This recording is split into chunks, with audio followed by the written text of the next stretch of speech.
Seja bem-vindo ao nosso programa. Eu sou Marcelo André de Azevedo, promotor de justiça, diretor da Escola Superior do Ministério Público do Estado de Goiás e diretor da Escola Nacional do Ministério Público. A proposta da nossa entrevista é oferecer a você um tema relevante na atuação do Ministério Público, o Acordo de Não Persecução Penal. O nosso entrevistado de hoje é o promotor de justiça João Porto Silvério Júnior.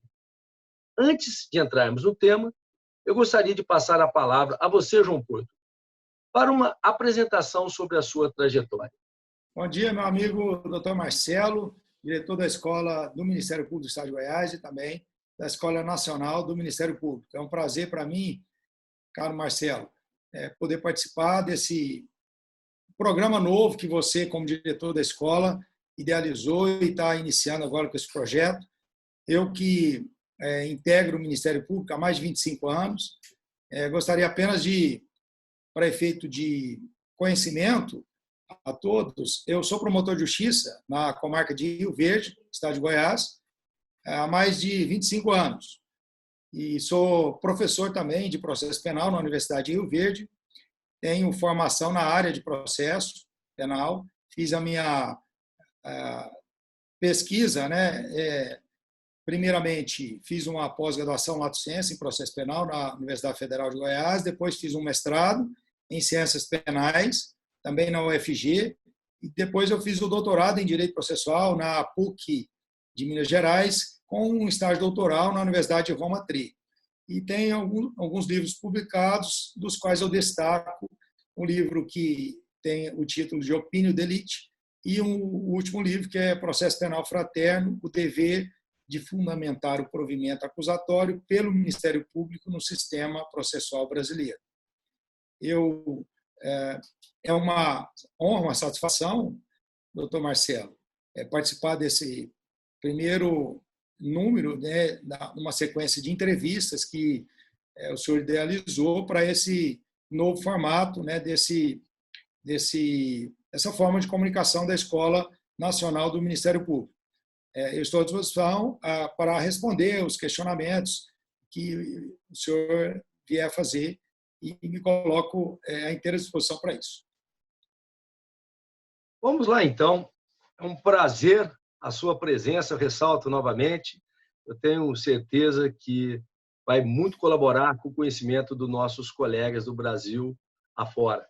Para começar nosso diálogo, eu gostaria de uma visão geral, algumas considerações gerais sobre o acordo de não persecução penal previsto pela legislação, muito embora nós sabemos que anteriormente, o Conselho Nacional do Ministério Público já havia previsto na resolução 181, com a alteração posterior pela resolução 183, já havia tratado da matéria, mas ainda havia muita resistência por parte do Ministério Público Nacional de implementar, de efetivar e aplicar a resolução e, por consequência, o acordo de não persecução penal.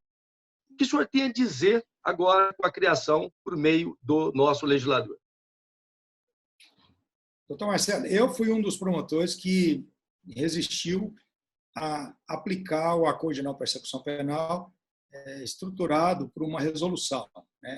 E aqui deixo bem claro que a ideia não é desrespeitar determinações do Conselho Nacional do Ministério Público, mas, sobretudo, aplicar um entendimento de que esse tipo de instituto, ele, na minha visão, só poderia ser criado e estruturado a partir de uma proposta legislativa, ou seja, através do parlamento, criando uma norma específica para isso, ou então alterando o Código de Processo Penal, como de fato veio ocorrer. Após a regulamentação do Instituto do Acordo de Não Persecução, pela Lei 13.964 de 2019, que entrou em vigor no dia 23 de janeiro, logicamente, aí nós temos o dever de aplicação, até porque existe uma lei em vigor no Brasil, então nós temos não só o dever de aplicar, mas o dever de compreender o que seja esse novo instituto. E eu digo novo instituto porque, mesmo fazendo uma comparação com a resolução 181 e depois com a alteração pela 183, nós percebemos que o Instituto é algo, o Instituto criado pela Lei 13.964, é algo totalmente diferente da estruturação prevista na resolução, nas resoluções que eu mencionei. Claro que houve inspiração, sim, naquela disciplina anterior, mas houve introdução de outros parâmetros para o acordo de não persecução penal. E eu entendo, inclusive, que a própria natureza do Instituto ela foi modificada do que havia sido previsto pelas resoluções. Eu compreendo o acordo de não persecução como um desdobramento da função acusatória do Ministério Público. Em outras palavras, eu entendo que toda vez que o Ministério Público está a formar opinião de elite, ele emite um provimento, uma decisão. E esse provimento eu nomeio, até na minha obra, no livro Processo Penal Fraterno, de provimento acusatório. Então, é provimento acusatório o arquivamento do inquérito policial, o oferecimento de denúncia, que eu chamo de oferecimento de hipótese acusatória, e também a oferta de transação penal, para mim, é desdobramento da função acusatória. A proposta de suspensão condicional do processo também faz parte, é uma espécie de provimento também, que desdobra da função acusatória. E o acordo de não persecução penal não poderia ser diferente. Ele é, na minha visão, uma espécie de provimento acusatório. E como espécie de provimento acusatório, como eu defendo, deve haver fundamentação na sua utilização. Então, por exemplo, quando o promotor arquiva um inquérito policial, então ele tem que fundamentar, porque é um provimento, é uma decisão estatal, uma decisão do Ministério Público. Quando o promotor forma opinião de elite e resolve imputar a prática de um crime, ele também tem que fundamentar. A minha tese de doutorado ela foi exatamente nesse sentido. O dever do Ministério Público, do promotor de justiça, fundamentar o provimento acusatório. Então, a acusação tem que ser fundamentada para ela não caracterizar um ato abusivo, um ato temerário de imputação. E isso, logicamente, veio a sofrer um tratamento até um tanto quanto exagerado, mas caminha nesse sentido, com a previsão da Lei de Abuso de Autoridade de responsabilizar o promotor de justiça por exercitar uma acusação sem justa causa fundamentada. Então, para mim, o provimento acusatório, espécie que o acordo de não persecução penal se insere aí, tem que haver fundamentação. Então, o que é o acordo de não persecução penal? Um provimento acusatório no qual o membro do Ministério Público tem que se posicionar de forma fundamentada, tanto para oferecer o acordo de não persecução, quanto para não oferecer, ou seja, para negar o acordo. E, logicamente, essa fundamentação ela tem que se basear em critérios de natureza objetiva e também em critérios de natureza subjetiva. Os critérios de natureza objetiva estão lá no artigo 28 e seus parágrafos. São seus 14 parágrafos no artigo 28A. E os critérios de natureza subjetiva estão nas análises que os promotores devem fazer, caso a caso, para verificar se a proposta de acordo de não persecução penal ela é suficiente e é necessária para prevenir os crimes e também para reprimir os crimes. E eu acredito que isso vai ser objeto, inclusive, de algumas indagações nessa entrevista. Eu vou deixar isso mais para frente para a gente abordar isso, se o senhor entender que deve ser abordado depois. Mas uma visão geral do acordo de não persecução penal que eu trago é nesse sentido, de que o Ministério Público tem que exercitar essa possibilidade de propor acordo ou não com muita responsabilidade. Por quê? Porque é um desdobramento da função acusatória e uma articulação, ou seja, uma proposta de acordo de não persecução penal de forma temerária pode até caracterizar, sim, uma hipótese de abuso de autoridade. Lembrando o seguinte, que para efetuar uma proposta de acordo de não persecução penal, o Ministério Público precisa ter elementos para ele poder chegar à conclusão que, de fato, tem algo a imputar, tem uma conduta criminosa ali, tem uma pessoa certa, investigada, não há dúvida sobre quem é o autor, não há dúvida sobre qual conduta nós estamos tratando, e só assim, verificando a hipótese em tese de formulação de uma hipótese acusatória ou então de oferecimento de denúncia, ele analisar e ver os requisitos objetivos e fazer proposta de acordo de não persecução penal. Isso mesmo. Eu gostaria até de aproveitar esta tua fala e dizer o seguinte: muito me preocupa o promotor de justiça elaborar uma proposta de acordo de não persecução penal em audiência de custódia, justamente por muitos casos não ter elementos suficientes para formar a sua opinião delicti. O que o senhor tem a dizer sobre isso? O senhor acha que é temerário, não é? O senhor acha que é cabível, não é? O acordo de não persecução penal durante a audiência de custódia? Veja, é uma pergunta muito importante, porque a tendência que a gente vê, a modernidade leva a isso, né? A síndrome da pressa. Todos nós não temos tempo, todos nós temos pressa, temos ânsia de resolver logo as questões. E uma das primeiras iniciativas de alguns colegas promotores de justiça, Brasil afora, foi exatamente tentar articular essa ideia de fazer a proposta de acordo de não persecução penal na audiência de custódia. Isso é um problema muito sério, porque, como você mesmo disse, doutor Marcelo, na audiência de custódia, nós ainda estamos bem no início da investigação criminal, nós estamos ali verificando a regularidade de uma prisão, a necessidade de alguma medida cautelar ser decretada, e nós discutirmos o que fazer diante de uma situação hipotética de um caso penal é muito temerário, muito complicado. Então, o grande problema, o grande risco que nós corremos, nós promotores de justiça corremos, em fazer essa proposta de acordo de não persecução penal nas audiências de custódia, é exatamente o descrédito da atuação do Ministério Público. Veja, o Ministério Público brasileiro é diferente de qualquer Ministério Público no mundo. Nós não podemos comparar a atuação nossa aqui com a atuação de um promotor de justiça nos Estados Unidos. Lá o sistema é diferente, a forma de seleção de investidura do promotor lá é diferente. Lá o sistema é um acusatório puro, no qual vigora o princípio da oportunidade. Na minha opinião, aqui nós não temos o princípio da oportunidade, mesmo alguns autores que consideram o princípio da obrigatoriedade mitigada ou da disponibilidade regrada ou da oportunidade regrada, eu entendo que nenhum desses posicionamentos é correto.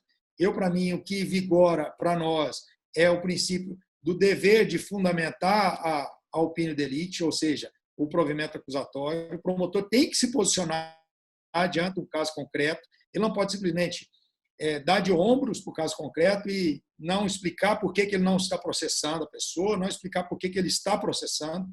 Então, no Brasil é um pouco diferente, e então nós não podemos trazer exemplos dos Estados Unidos, nem exemplo de qualquer outro canto do mundo, porque o Ministério Público aqui é diferente. Então, veja, aqui nós temos independência funcional, aqui nós atuamos como órgão totalmente independente do Poder Judiciário, independente de qualquer outro dos outros dois poderes, e a atuação nossa ela é similar à atuação de qualquer outro membro do poder, de poder no Brasil. Então, nós temos que fundamentar, sim, as escolhas que nós fazemos, escolhas que eu digo, assim, decisões que nós tomamos. Quando o promotor vai fazer a proposta de acordo de não persecução penal, na audiência de custódia, seria algo temerário. Nós corremos o risco de fazer a proposta porque, de repente, uma pessoa errada, uma pessoa que não cometeu crime de forma assodada, então nós vamos estar não só colocando em xeque a própria função do sistema punitivo, que é prevenir e reprimir crime, como também colocando em xeque a própria legitimidade do Ministério Público, a própria responsabilidade, credibilidade de atuação nossa. Eu acho muito temerário isso, e nós temos que agir com muita responsabilidade e cuidado. Eu entendo que só depois de ter todos os elementos claros, de que eu tenho certeza que aquela pessoa é o responsável, em tese, responsável pelo crime, que eu tenho formado a convicção, a hipótese de que qual conduta aquela pessoa praticou, aí eu tenho condições não só de imputar, mas também de fazer uma proposta de acordo de não persecução. Algumas situações práticas, por exemplo, em tráfico privilegiado, por exemplo, o que o senhor acha de uma proposta aí num tráfico privilegiado? O senhor vê com bons olhos? Acha que é possível fazer essa análise ou temerário? Não, é possível. Nós temos outra situação, e eu quero aproveitar a sua pergunta sobre o tráfico privilegiado para também falar um pouco sobre a possibilidade ou não em sede de crimes hediondos. Nós sabemos que tem alguns crimes hediondos que estão ali, em caso da lei 8.072, que, em tese, admitem a proposta de acordo de não persecução em virtude da pena. Logicamente, aqui nós temos que lembrar sempre, nós temos que excluir da possibilidade lá dos crimes hediondos aqueles praticados com violência ou grave ameaça à pessoa. Então, estão fora de análise, mesmo que a pena seja menor. Então, aqueles cuja pena mínima seja inferior a 4 anos, em tese, é cabível o acordo de não persecução penal. Os crimes classificados como hediondos lá. Por que eu entendo que é cabível? Em tese, viu? Eu quero deixar bem claro, em tese. Porque o legislador não fez nenhuma referência, não vedou isso, ele só vedou para crimes praticados com violência ou grave ameaça, crimes praticados em sede de lei 11.340 de 2006, que é a Lei Maria da Penha, e também para reincidente, para quem comete conduta habitual, conduta reiterada ou então conduta profissional.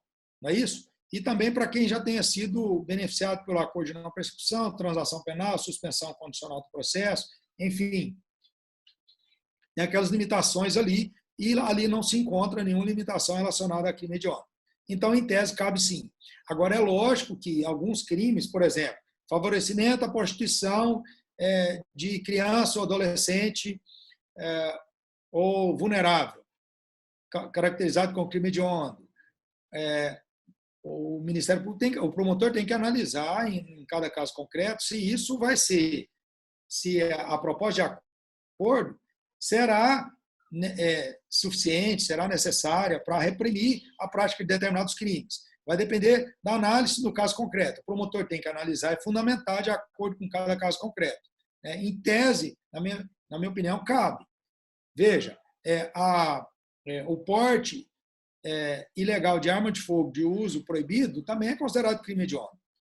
Agora, veja, a sua pergunta sobre a possibilidade do tráfico privilegiado é importante uma indagação, porque o que ocorre na prática é que a maioria dos nossos colegas promotores, eles nunca classificam o tráfico privilegiado quando oferece a hipótese acusatória, ou seja, no início do processo, quando o promotor está oferecendo a denúncia.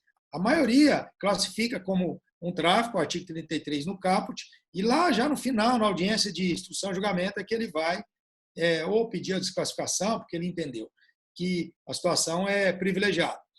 Agora, veja, eu acho interessante essa pergunta sua, até para reforçar a responsabilidade que nós temos. Eu entendo que é temerária uma imputação de tráfico ilícito de entorpecentes no caput, quando eu já tenho elementos para poder classificar ela como tráfico privilegiado. Eu não vejo isso como correto por parte dos nossos colegas promotores de imputar sempre o máximo e depois, lá na frente, pedir a desclassificação, porque isso gera, sim, consequências, e uma delas é exatamente essa. Se eu não classifico no início como tráfico privilegiado, então, em tese, não cabe o acordo de não persecução. Se eu classificar, em tese, cabe. Na minha opinião, é possivelmente aplicável, o acordo de não persecução penal para os tráficos privilegiados, exatamente porque eu entendo que o promotor, desde o começo, ele tem que formar o opinião delicti com o que ele tem de elementos. Se ele tem elementos ali que revelam que é tráfico privilegiado, ele não pode imputar um tráfico no caput do 33. Sim, foi bom o senhor ter tocado nesse assunto, porque há uma grande corrente dentro do Ministério Público que sustenta que, muito embora a lei seja omissa quanto à vedação da possibilidade de acordo para os crimes hediondos, essa vedação decorreria de uma interpretação, porque nos crimes hediondos o acordo não seria necessário e suficiente para fim de reprovação e prevenção do crime. Então, seria essa interpretação. E aproveitando esse tema, a necessidade e suficiência, né, para reprovação e prevenção do crime, eu gostaria de ouvir o senhor algumas questões, alguma diretriz, algum parâmetro para que a gente possa trabalhar com essa necessidade e suficiência para reprovação e prevenção do crime. O que o senhor indicaria?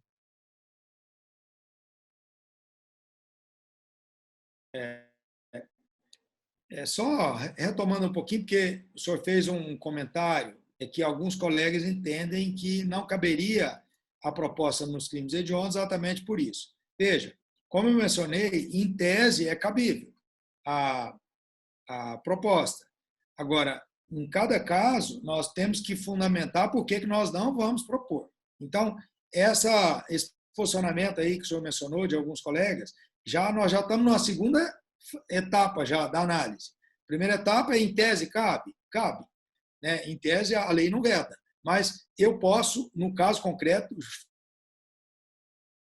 comentar e explicar por que eu não estou propondo e estabelecer quais são os fundamentos que me levaram a não propor.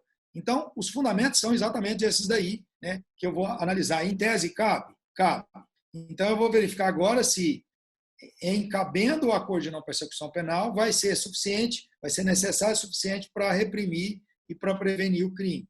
E aí eu entro na análise fática, né? E aí aqui é um exercício novo para nós promotores. Eu digo novo porque nós não estamos acostumados a dosar pena, né? Isso é tarefa do juiz, né? E a gente, lógico que a gente tem que entender, tem que compreender como dosa a pena para verificar se o juiz dosou correto. Mas nós não temos o costume de fazer isso, de dosar a pena. E o juiz já tem. Então, para o juiz é muito tranquilo falar em necessidade e suficiência para prevenir e reprimir o crime, porque ele já está acostumado. Nós não estamos. Então, nós temos que, de fato, aprender isso. Aprender como? Aprender com a experiência que o juiz tem. Como? Estudar um pouco sobre dosagem de pena. Então, nós temos que ir lá no 59, porque é lá no 59 que tem essas referências de a pena que é necessária e suficiente para reprimir e para prevenir o crime. Está lá no artigo 59. Então, eu tenho que analisar aquelas circunstâncias do 59 para poder fundamentar se eu vou propor o acordo ou se eu não vou propor o acordo. É ali naquela análise que nós temos que fazer. Então, esses critérios são novos para nós, promotores. Então, nós temos que, de fato, ter responsabilidade nessa análise, porque eu não posso transformar a proposta do acordo de não persecução em algo casuístico. Ou seja, eu vou propor naquilo que eu entender que eu, como pessoa, resolva fazer. Não, eu não posso adotar esse tipo de posicionamento, porque eu coloco não só em descrédito a atuação do Ministério Público, mas eu gero insegurança jurídica, quando eu não estabeleço critérios objetivos para poder classificar aquela conduta como possível de acordo de não persecução ou não possível. Entendeu? Então, assim, essa análise da necessidade, da suficiência, da adequação do acordo de não persecução penal, nós fazemos com base naqueles critérios do artigo 59 do Código Penal. Pelo menos é assim que eu tenho feito aqui. Sim. A resolução do Conselho Nacional do Ministério Público, ele previa um limite em relação ao dano causado aí pelo infrator. A lei agora não prevê esse limite. O que o senhor acha sobre isso? Então, a lei só coloca lá a primeira condição, e aí eu quero deixar bem claro, eu entendo que são, na verdade, condições pena. Então, nós temos que lembrar disso. Condição pena significa o quê? Que eu não posso imaginar aquelas condições como algo que não interfira na vida do investigado ou do acusado. Então, eu tenho que considerar aquilo como pena. Então, considerando aquilo como pena, eu tenho que seguir os critérios objetivos, que estão lá no artigo 28A. E aí poderia surgir aquele questionamento. Mas não tem uma condição lá que o Ministério Público pode criar uma possibilidade, alguma coisa. Ele não pode inventar nada. Ele tem que, na verdade, analogicamente, ele prevê uma condição que seja proporcional o juiz vai verificar isso lá, por isso tem que ter a homologação do juiz, haver a adequação das condições, sobretudo da condição que o Ministério Público está propondo, como condição dele, ministerial, adequação da condição e proporcionalidade dela. Então, por exemplo, nem o critério para a fixação da reparação do dano e nem diz o mínimo e nem o máximo da reparação do dano. E também a lei é omissa quanto à participação da vítima nesse momento da negociação, inclusive da fixação do valor da reparação do dano. Uma coisa importante de se dizer é que a lei previu apenas a intimação da vítima da homologação do acordo de não persecução e da sua rescisão. E isso é muito insuficiente. Nós precisamos resgatar o protagonismo da vítima, senão nós não vamos produzir efeito. Essa é a justiça negociada, mas que a vítima é expropriada do conflito, ou seja, é ignorada do conflito. Essa posição, ela enfraquece na verdade, a finalidade, o objetivo de uma justiça negocial, uma justiça que se pretende restaurativa. Nós temos que trazer a vítima para o bojo da negociação.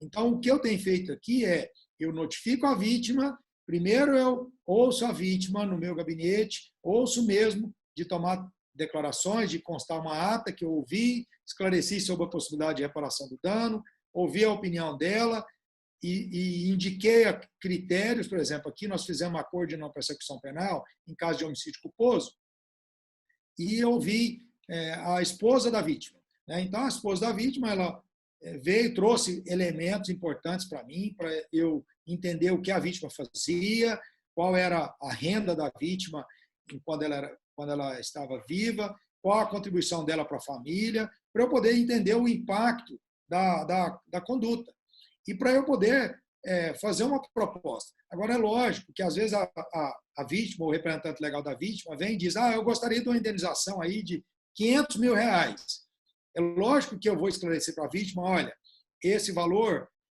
pelas condições do investigado, do réu, é inviável a gente propor, porque ele não tem condição de fazer esse pagamento. Então, a gente também tem que levar em conta as condições pessoais de quem cometeu o crime, para a gente também chegar nesse valor. E é lógico, mais uma vez, a minha sugestão é estabelecer critérios objetivos para a fixação dessa reparação do dano. Ainda falando dessas condições do acordo, eu gostaria de ouvir alguns pontos relevantes que o senhor acha que o membro do MP deve observar no momento de ofertá-las, no momento do ajuste do acordo. O senhor tem alguma recomendação? Visando, logicamente, dar credibilidade à atuação nossa e responsabilidade, eu sempre tomo cuidado de esclarecer, primeiramente, o investigado, dizer para ele que ele não é obrigado a aceitar a proposta de acordo, que ele tem o direito de não aceitar e o processo ser iniciado. Eu deixo bem claro para o investigado que, se ele não aceitar, e não é ameaça nenhuma, é só porque eu já formo a opinião de elite, eu tenho todos os elementos para poder fazer a imputação. Eu já deixo bem claro: olha, se o senhor não aceitar o acordo de não persecução, hoje mesmo eu vou oferecer a hipótese acusatória, eu vou oferecer a denúncia.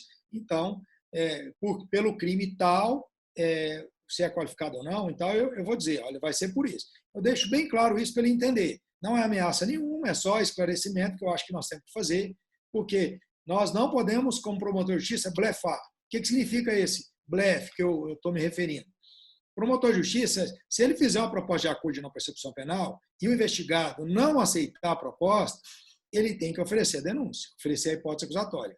Ele não pode: então agora eu vou mandar fazer diligência complementar para eu poder formar a minha opinião de elite. Isso vai enfraquecer a atuação nossa. E isso torna até temerária uma proposta de acordo, se nós não temos elemento suficiente ainda para fazer a proposta. Então, mais uma vez, eu acho que nós não podemos fazer a proposta na audiência de custódia por N fundamentos, mas esse, para mim, é o mais importante. O promotor de justiça não pode blefar. promotor de justiça ele tem que acusar quando tem que acusar, e se ele tem elementos para acusar, mas a lei prevê a possibilidade do acordo de não persecução penal, ele faz a proposta do acordo. Lembrando que, na proposta, nós temos que explicar lá e indicar quais os critérios nós utilizamos para poder fazer a proposta da primeira condição lá, reparação do dano no importe de tanto. Eu tenho que colocar lá na condição quais os critérios que eu usei para poder chegar naquele valor. Por exemplo, se eu vou fazer a proposta de prestação de serviço à comunidade, proposta pena, né? Condição pena, eu vou ter que colocar lá que eu estou diminuindo, que eu posso diminuir de 1/3 a 2/3. Eu tenho que reduzir no mínimo a pena do mínimo legal, reduzir de 1/3 a 2/3. Eu tenho que explicar por que eu estou reduzindo em 1/3 e por que eu não estou reduzindo em 2/3. Ou então por que eu estou reduzindo em 2/3. Né? Eu tenho que explicar, igual o juiz explica quando ele está decidindo, quando ele está aplicando uma causa especial de diminuição, então quando ele está aplicando uma atenuante, ou então quando ele está aplicando um agravante. Ele tem que explicar lá, né? Dizer com base em que elementos que ele está reduzindo e que eu estou reduzindo a condição, colocando para prestar o serviço à comunidade, reduzindo pelo prazo de 2/3 ou então reduzindo pelo prazo de 1/3. Certo? São algumas observações que eu acho que são primordiais, que nós temos que tomar cuidado para poder levar a sério essa tarefa do Ministério Público, essa função nossa, e também dar credibilidade a esse trabalho nosso que nós estamos fazendo. Perfeitamente. Então, o senhor entende, por exemplo, se o promotor não tiver elementos suficientes para justificar por que ele está diminuindo ali aquela condição em relação à pena, como determina a lei, 1/3 ou 2/3, então que seja a redução máxima, de 2/3. Da mesma forma que o juiz segue como critério, como quanto de redução. Se ele não tem elemento, que reduz o máximo, então. Aí é aquilo que eu estou mencionando desde o começo. Então, ele vai analisar lá, de acordo com o artigo 59, todas essas condições, ele vai ter que analisar de acordo com o artigo 59. Então, se ele entender, se na maioria das condições, das circunstâncias lá do 59, ele entender que deve, se a maioria das circunstâncias lá são favoráveis, a tendência é reduzir no máximo. Certo? Se a maioria daquelas circunstâncias são desfavoráveis, a tendência é você reduzir no mínimo. Né? Ela serve não só para você negar o acordo de não persecução, o artigo 59, mas serve também para você dosar as condições de pena. Né? Por quê? Porque nós precisamos de critérios. Eu não posso simplesmente falar assim, para você, fulano, eu vou reduzir em 1/3. Para cicrano, eu vou reduzir em 2/3. Aí poderia haver o questionamento. Mas por quê? Qual a razão? Porque, de repente, você tem preferência por aquele indivíduo ou não por mim. Então, nós temos que tomar cuidado com isso. Né? E, além disso, você mencionou, doutor Marcelo, você mencionou que eu tenho que sempre adotar esse entendimento. Olha, se eu não tenho elementos, então eu vou reduzir pelo máximo. Se de fato eu não tiver como dosar as circunstâncias, eu vou ter que aplicar essa regra. Entendeu? Eu não posso aplicar, reduzir em 1/3 porque eu não tenho elementos suficientes. Então, eu vou reduzir no máximo. Sobretudo, isso é mais aplicado para prestação de serviço à comunidade, porque o artigo 28A é específico nesse sentido. O que o senhor acha da lei ter deixado a vítima um papel um pouco secundário? Porque, na realidade, muito embora o senhor já tenha mencionado, mas é que a vítima, segundo a lei, ela só é intimada caso haja homologação do acordo. Em nenhum momento fala que o MP vai chamar a vítima para ouvi-la sobre eventual dano ou não, nem a vítima vai participar dessa audiência de homologação. O que o senhor acha sobre isso?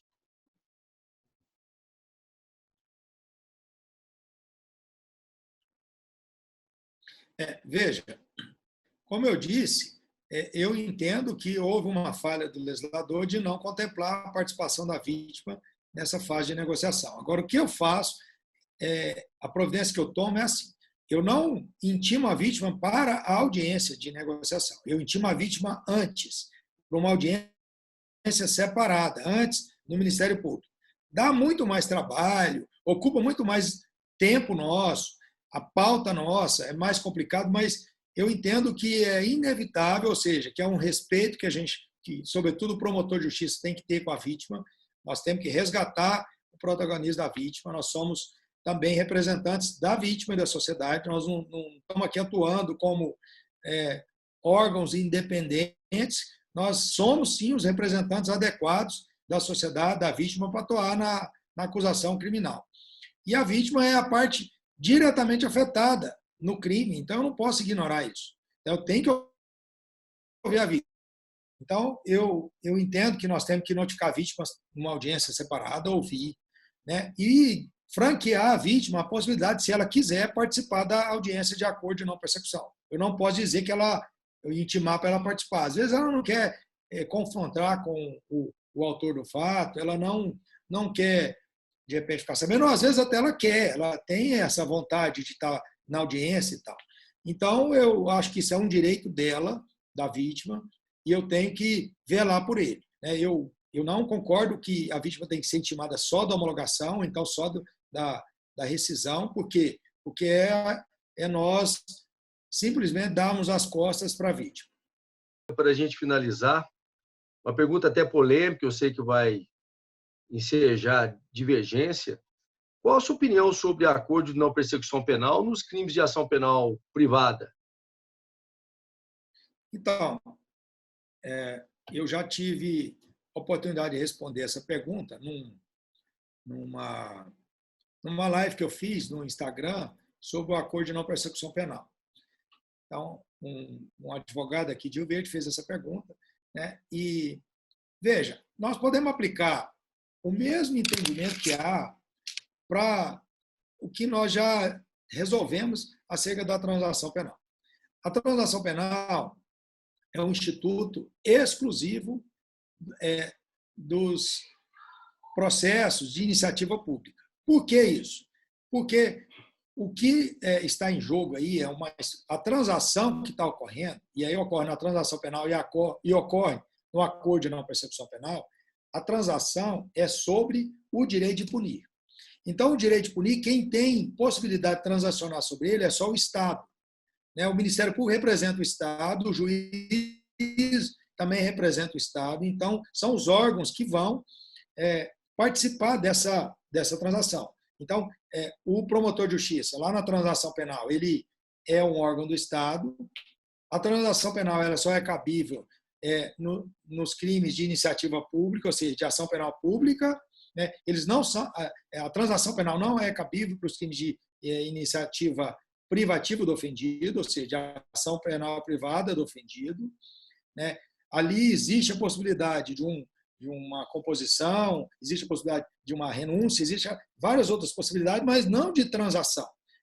O acordo de não persecução penal, ele, na minha opinião, ele é exclusivo para os crimes de iniciativa pública, ou seja, os crimes de ação penal pública. Só o Ministério Público é o órgão competente pela Constituição, pelo Código de Processo Penal também, e legitimado a exercitar o acordo de não persecução penal.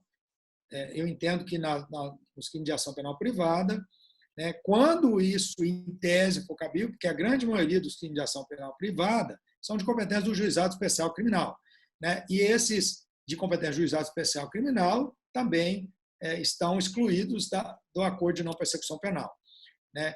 Naquelas hipóteses remotas de ter algum tipo penal, de ação penal privada, só para efeito de argumentação teórica, eu entendo que não seria comportável exatamente com o mesmo fundamento de que se trata de transação sobre o direito de punir, e nós não podemos colocar isso nas mãos da vítima.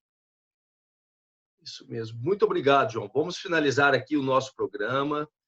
Eu tenho a plena convicção que essas suas considerações enriqueceram o debate e muito irão contribuir para o trabalho e a atuação do membro do Ministério Público aí no seu dia a dia. Esse espaço está aberto para você voltar com novas entrevistas, novos diálogos, com outros temas e até mesmo sobre acordo de não persecução penal, porque a gente tem certeza que com essa efetiva implementação, novas posições, novas questões estarão surgindo e esse espaço estará sempre aberto aqui a você, João. Nos vemos no próximo encontro.